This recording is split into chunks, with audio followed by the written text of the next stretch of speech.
자매의 핫코인, 핫한 코인 메타를 분석합니다. 온체인 데이터 분석가 코코샤인 이지영 전문가님 나오셨습니다. 안녕하세요. 안녕하세요. 네, 시청자 여러분 반갑습니다. 오늘로 또 세 번째 인사를 드리네요. 오늘도 한 주간의 온체인 데이터 분석과 함께 이슈 사항들 하나하나 좀 잘 짚어드리도록 하겠습니다. 끝까지 시청해 주시면 감사할 것 같습니다. 네, 온체인 데이터 분석과 함께 오늘 분석해 주실 핫코인은 어떤 건가요? 네, 오늘 같은 경우에는 일단 아마존 이슈가 있죠. 아마존 이슈에 관한 이야기들과 함께 또 이더리움과 에이다 코인에 관해서도 코멘트를 좀 해드릴까 합니다. 끝까지 봐주시면 굉장히 유익한 시간이 될 것 같습니다. 네, 그럼 본격적으로 온체인 데이터 분석부터 들어보겠습니다. 네, 온체인 데이터 분석, 한 주간의 온체인 데이터를 분석을 해드릴 건데 우선은 제가 오늘 준비한 온체인 데이터는 고래 지갑 분석입니다. 아무래도 개인 투자자분들이 가장 궁금해하실 것 같아서 최근 고래 지갑에 관한 동향들 간단하게 먼저 짚어드릴 건데 우선은 지표를 보면서 다시 설명을 드리도록 하겠습니다. 네. 1000개에서 10,000개의 비트코인 물량을 보유한 고래들의 지표 차트다라고 보시면 되고요. 지금 차트가 나가실 텐데 이 조금 진한 선이 비트코인 고래들의 지갑의 동향이고요. 네. 그리고 아래 선이 이 비트코인의 가격의 동향이다라고 보시면 되는데 이 빨간 박스를 먼저 봐주시면은 올 초부터 고래들이 이제 지갑을 굉장히 늘리고 있어요. 계속해서 우상향하고 있는 패턴들 보이실 테고, 그리고 올 2월까지도 비트코인도 계속해서 우상향하고 있는 모습들을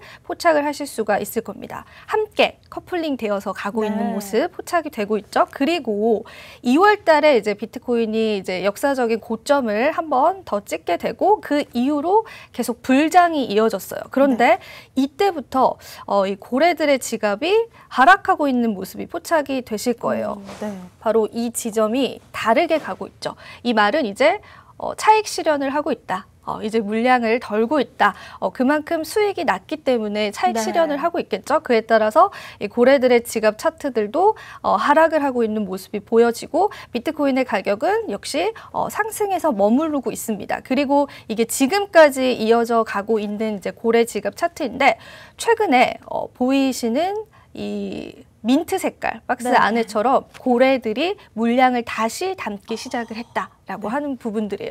타이밍이 상당히 절묘하죠. 이 온체인 데이터 지표로 볼 수 있는 부분들은 충분히 많은 물량을 올 초부터 보유를 하고 있다가 비트코인 상승 시점에서 이 물량을 덜어내기 시작합니다. 그리고 바로 최근에 굉장히 많은 물량이 들어왔어요. 바로 이 부분인데 이 부분을 좀 주목을 해보시면은 이제 고래들도 지금 이 저점, 비트코인의 이 저점 상태에서 물량을 좀 매집을 하고 있다라고 하는 부분들을 온체인 데이터로 우리가 포착을 해볼 수가 있다라고 하는 부분들입니다. 네, 확실히 이 개미들이 수익을 내려면 고래들의 움직임을 파악하는 게 중요하다는 생각이 드는데 $30,000가 붕괴되기 직전에 이런 움직임이 또 포착이 됐네요.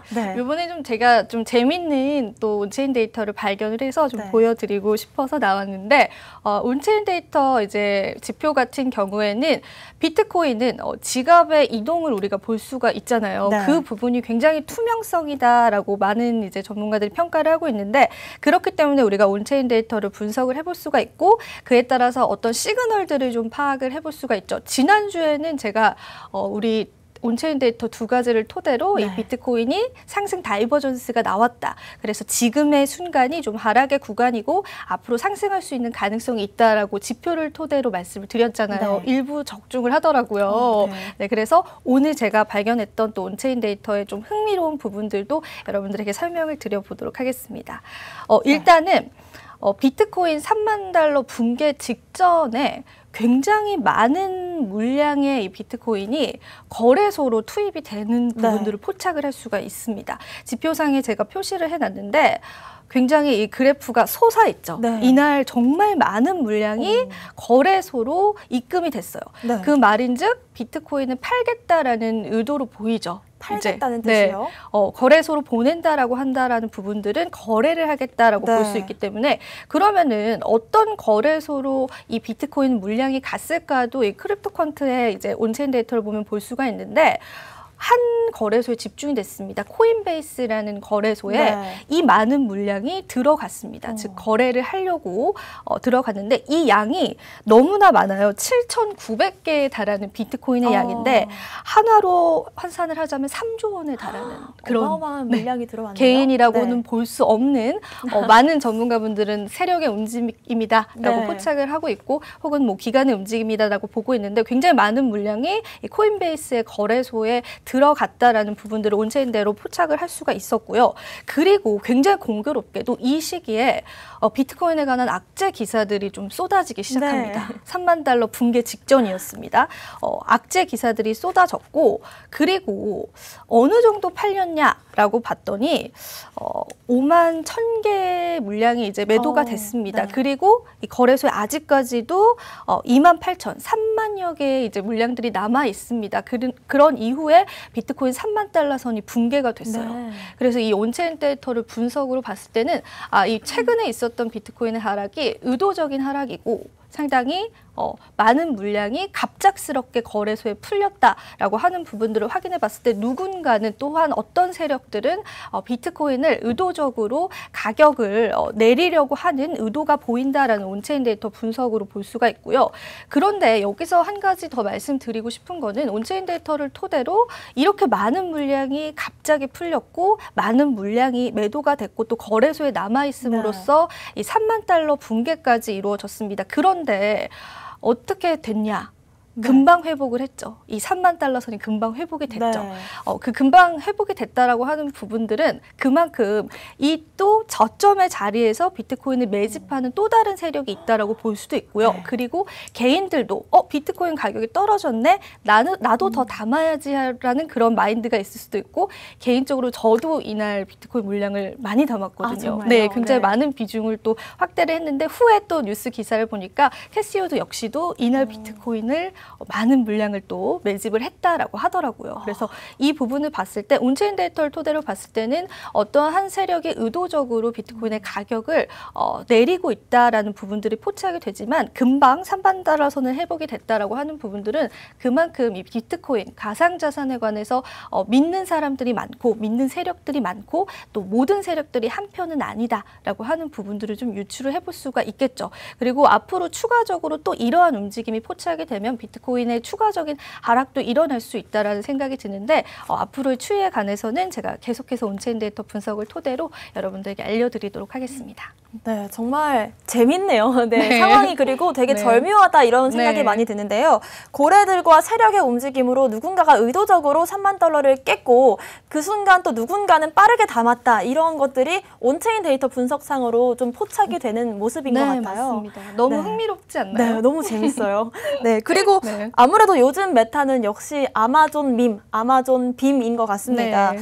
소식통에 따르면 비트코인과 이더리움, 또 에이다, 비트코인 캐시까지 결제 코인들을 준비 중이라고 하는데 자세히 한번 소식을 전해주시죠. 네, 이 소식 같은 경우에는 이제 일단은 아마존에서 블록체인 전문가 신규 채용에 관한 소식들이 네. 쏟아져 나오면서 많은 분들이 아마존에서도 비트코인 결제 시스템을 이용하는 게 아닌가라는 또 이야기들이 많이 쏟아져 나왔었죠. 그런데 사실상 앞서도 이제 앵커님이 말씀을 하셨지만은 어떤 소식통에 의한 네. 것이지 아마존의 공식 입장까지는 아직은 아니다라고 하는 부분들을 여러분들이 꼭 염두를 해두셔야 되고요. 그런데 이 소식통에 따르면은 이르면은 올해부터 이 비트코인 결제 시스템을 사용을 할 것이다라고 이야기를 하고 있고요. 만약에 이게 정말 사실이고 실제로 현실화된다라고 한다면은 아마존은 상당히 세계적인 기업이잖아요. 네. 어떻게 보면은 테슬라보다도 더 세계적인 기업이고 또 이러한 결제 시스템, 전자상거래에 관해서는 정말 글로벌 기업이다 할 정도로 굉장히 큰 기업이기 때문에 만약에 이게 현실화된다라고 한다면은 제가 봤을 때는 비트코인 시장에서는 굉장히 큰 훈풍이 돌 수 있을 것 같은 느낌이 들어요. 정말 시세적으로도 영향을 줄 수 있을 것 같은데 이 소식통의 이야기에 따른다면은 이 비트코인 결제 시스템을 지금까지 몇 년간은 계속해서 연구를 해오고 있는 상황이다라고 합니다. 하루 아침에 이렇게 발표를 하는 게 아니라 계속해서 지속적으로 좀 연구를 해온다라고 하는 부분들이 함께요. 비트코인 결제뿐만 아니라 그 다음 라인으로서 이더리움 그리고 카르다노라고 하는 에이다 코인, 에이다 코인과 비트코인 캐시 역시도 추가해서 결제 시스템을 만들 것이다라는 그러한 이야기가 있고요. 그리고 2019년도부터 좀 진행 중이었다라고 합니다. 그리고 또 한 가지 중요한 건 이제 아마존에서 자체 토큰도 좀 출시 준비를 하고 있다라고 해요. 그렇기 때문에 또 신규 채용까지도 했던 부분들이었겠죠. 그래서 그 부분들을 봤을 때는 우리가 굉장히 주목할 만한 이슈이긴 하지만 아직 아마존의 공식 입장은 아니다라고 하는 부분들이 있기 때문에 조금 더 추이를 지켜봐야 할 것 같고요. 만약에 이게 정말 현실화가 된다라고 한다면은 이 비트코인 시장에 있어서는 정말 큰 하나의 이벤트, 빅 이벤트가 될 수 있을 것이다. 그런 생각이 듭니다. 네, 방금도 테슬라 얘기도 하셨지만 사실 비트코인 불장에 어떻게 보면 기름을 부었던 게 테슬라의 비트코인 결제가 아니었나 이런 생각이 드는데 아마존 역시 엄청난 글로벌 기업이기 때문에 지금 이게 소식통에 의한 소식인데도 이렇게 시장이 반응하잖아요. 올해 또 그 이후에 비트코인과 그 다른 코인들로 결제를 받는다면 정말 불장을 기대해봐도 좋지 않나 이런 생각도 듭니다. 오늘 결제 코인들로 언급된 코인들을 하나씩 살펴볼 텐데요. 먼저 비트코인과 이더리움 살펴보겠습니다. 비트코인은 5월 12일 이제 50일 이평선 밑으로 떨어진 이후에 2달 만에 이제 가격 반전이 일어났습니다. 5월 이후 처음으로 50일 이평선을 상향 돌파한 호재가 있고요. 이더리움도 호재가 있죠. 이더허브 공동 창업자인 앤서니 사사노에 따르면요. 트위터에서 EIP1559가 약 10일 내에 이더리움 메인넷에 도입될 것이다. 이렇게 밝혔습니다. EIP1559가 이제 도입이 되면 거래가 발생할 때 블록에서 수수료로 사용된 일부 이더리움이 소각이 되는데요. 상당한 호재로 지금 주목이 받고 있습니다. 이더리움 온체인 데이터도 한번 분석해 볼까요? 네, 지금 앵커님이 말씀하셨던 EIP의 1559 같은 경우에는 이러한 발표가 있고 나서 모건 스탠리도 이더리움에 관심을 가졌다라고 해요. 만약에 이게 실행이 되게 되면은 수수료를 또 소각시키기도 하고 그 다음에 이더리움 발행 개수를 또 줄이기 때문에 이더리움 가격, 코인 가격에도 좀 영향이 있을 만큼 굉장히 좋은 호재로 작용을 할 수 있는 부분들은 맞고요. 사실상 최근에 이더리움의 시세도 굉장히 좋았습니다. 온체인 데이터 분석상으로도 이더리움의 이제 고래들의 지갑들도 제가 분석을 해봤을 때 상당히 그 개수가 정말 몇 년 만에 최고치를 달성할 정도로 많은 물량을 담았었던 부분들도 있었고요. 1조를 담았대요. 네, 굉장히 많은 물량을 최근에 담고 있습니다. 그 부분도 이더리움이 어느 정도의 이제 시세가 분출될 수 있다라고 하는 부분들을 예측을 해볼 수가 있죠. 그리고 가장 중요한 거는 이더리움의 업그레이드 버전이 이더리움 2.0, 2.0에 관한 이야기를 좀 안 할 수가 없는데요. 이더리움 개발자 역시도 이더리움의 확장성에 관한 이야기들을 시장에서 계속해서 하고 있고 분명히 그런 확장성들이 이루어질 것이다라고 이야기를 하고 있는데 이더리움 2.0이 도입이 되게 되면은 단순한 이제 데이터 처리 능력뿐만 아니라 수수료 메커니즘도 지금 이더리움의 가장 큰 문제로 지적이 되고 있는 이 수수료 메커니즘도 개선이 되게 되고요. 그리고 결과적으로 코인 상승까지도 이루어질 수 있다라는 게 또 많은 전문가분들의 의견인데 이 이더리움의 확장성에 관한 비전들을 계속해서 강조를 하고 있고 투자자분들 중에서는 비트코인보다 이더리움이 더 가치가 있다라고 말씀하시는 분들도 사실상 많습니다. 네. 그리고 그와 관련한 리포트들도 굉장히 많이 좀 쏟아져 나오고 있는 상황인데 일단 제가 앞서서 이더리움의 온체인 데이터 분석도 해봤다라고 말씀을 드렸잖아요. 이더리움 고래 보유 물량이 지금 2천만 달러 규모를 이제 가지고 있는데 그 부분을 체감을 하시려면 2015년도 이후에 최고의 수치를 고래들이 담고 있다라고 하는 부분들 한 가지를 좀 말씀을 드리고 싶고요. 그리고 이더리움 2.0에 관한 검증자 역시도 20만 개가 지금 돌파되어 있는 상황입니다.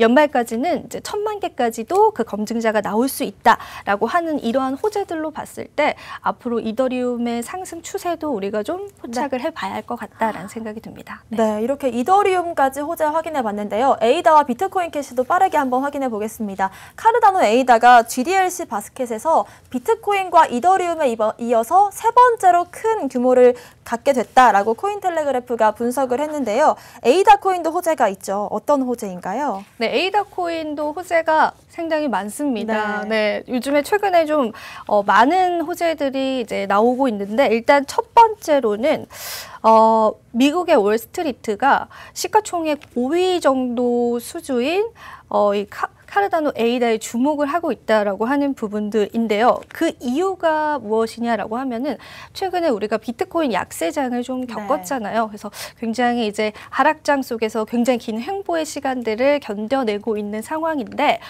이 시간 동안 이더리움에 비해서 이 에이다 코인이 오히려 하방에 관한 지지가 굉장히 좋았다라고 하는 부분들, 가격적인 부분들이 40% 정도밖에는 하락이 되지 않고 굉장히 어떤 그래도 지지 라인들을 잘 유지를 하고 있다라고 하는 부분들을 첫 번째로 들었고요. 그러니까 방어가 가장 강한 코인이다라고 하는 부분들, 그런 부분들 때문에 미국의 월스트리트가 이 코인을 주목을 하고 있다라고 했고요. 그리고 한 가지 더 호재가 있습니다. 그레이스케일 인베스트먼트라고 해서 암호화폐 자산 운용사가 있습니다. 이 운용사에서 비트코인과 이더리움을 중점으로 한 펀드를 출시했는데 여기에 에이다를 추가했다라고 합니다. 이 부분도 충분히 호재가 될 수가 있고요. 그리고 에이다의 비중 역시도 적지 않은 비중, 5% 내외의 비중을 가지고 있는데 그 부분은 비트코인 캐시보다 앞선 비중이다라고 하는 부분들에 굉장히 좀 에이다라는 코인에 관해서 주목을 좀 하고 있는 부분이 있고요. 그리고 이 부분이 좀 중요한데 우리가 지난주에 ESG 관련 코인에 관해서 이야기를 나눴었잖아요. 이 에이다가 ESG 관련 코인이다라고 하는 부분들인데 일단 이더리움조차도 최근에 2.0 업그레이드를 토대로 이러한 채굴 방식을 바꾸고 있어요. 작업 증명 방식에서 지분 증명 방식으로 바뀌어간다라고 말씀을 드렸잖아요. 이러한 친환경적인 부분들 때문에 그런 것도 있는데 그런데 에이다 코인은 이미 이 지분 증명 방식을 채택하고 있는 코인입니다. 이미 이런 친환경적인 부분들이 있다라고 하는 부분들의 하나의 호재로 또 작용이 될 수가 있고 그리고 또 8월에 알론조 업데이트까지 기다리고 있기 때문에 에이다 코인 같은 경우에는 좀 호재가 많다라고 볼 수가 있습니다. 네. 비트코인 캐시는 또 사상 최고가 경신 기대감이 전문가들로부터 많이 대두가 됐었는데요. 최근 또 비트코인 시세가 일시적으로 3만 달러를 뚫고 내려가면서 이런 모습이 이제 예측하기 좀 어려운 상황이긴 합니다. 예측할 수 있는 호재가 또 비트코인 캐시에도 있을까요? 네, 사실은 또 이제 흐름이 어제장에도 굉장히 좋았다가 오늘은 또 살짝 주춤하는 모습 보여주고 있긴 한데 앞으로 추가적인 호재가 있을지에 관해서 투자자분들 굉장히 중요하게 생각을 하실 것 같은데 최근에 또 이제 페이팔 CEO의 인터뷰가 비트코인 관련한 인터뷰 기사가 있었습니다. 그 부분에 대해서 좀 말씀을 드리자면은 이 코로나 팬데믹 사태가 우리의 결제 시스템에 굉장히 많은 변화를 이뤄냈다라고 하는 부분들이죠. 그런데 굉장히 드라마틱하게 이런 결제 시스템이 변경이 됐는데 암호화폐가 투자 자산을 넘어서 이제 거래 수단, 결제 수단이 될 것이다라고 예상을 하고 있습니다. 페이팔 CEO가 이야기한 거이기 때문에 무게감이 조금 실리고 있는 부분이죠. 그렇기 때문에 우리가 앞으로 이러한 비트코인, 암호화폐를 결제 수단으로서 바라볼 수 있는 호재가 또 존재하게 된다면 충분히 추가적인 어떤 호재들까지도 이 시장에서 기대를 해볼 수 있다는 생각이 들고요. 지난주에 말씀드렸다시피 우리가 ESG 관련해서 이야기를 할 때 비트코인, 암호화폐가 결제 수단으로서는 적합하지 않다라는 게 가장 큰 리스크다라고 말씀드렸잖아요. 이 부분이 해결이 되게 된다면은 가상 자산이 우리의 주류의 어떤 자산으로서 인정을 받을 수 있는 가능성도 있기 때문에 추후에 지켜보면서 우리가 이 호재에 관해서 대응을 해보면 좋을 것 같습니다. 네, 이렇게 비트코인 캐시까지 호재를 한번 예측을 해봤습니다. 오늘 아마존 결제 관련 코인으로 비트코인 캐시, 에이다, 이더리움, 비트코인까지 한번 분석을 해봤고요. 오늘도 온체인 데이터 분석 도와주셨습니다. 오늘 저희가 준비한 내용은 여기까지고요. 또 본 방송에서 제공하는 정보는 투자 판단의 참고 자료일 뿐 특정 자산 가치를 보장하지 않는다는 점 유의하셔서 투자하시길 바라겠습니다. 저희는 내일 다시 오겠습니다. 시청자 여러분, 성투하세요.